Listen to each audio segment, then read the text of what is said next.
উপরে 1 ঘন্টা আগে গুলিবর্ষণ হয়েছে। তার আগে গতকালকে বাংলাদেশের চট্টগ্রামের হয়েছে চাই এক ওসমান হাদি যদি ঘরে ফিরে যায়, এক ওসমান হাদি যদি পৃথিবী থেকে চলে যায়,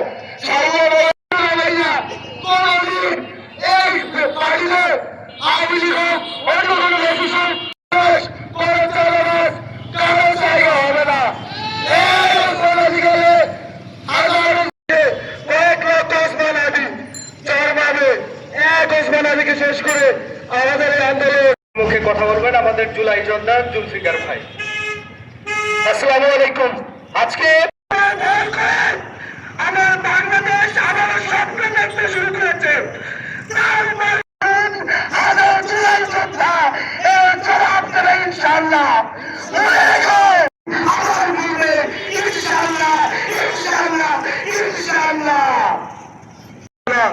ইনকলাব জিন্দাবাদ, ইনকলাব জিন্দাবাদ।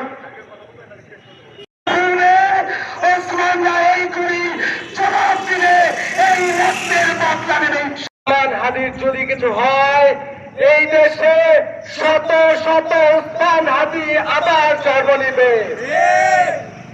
আমাদের গলা ভেঙে গেছে, যেহেতু আমরা স্লোগান দিতে দিতে চলে এসেছি এ পর্যন্ত। সর্বোপরি আমরা ওসমান হাদির জন্য দোয়া চেয়ে আমাদের আজকের আয়োজন এখানেই শেষ করছি।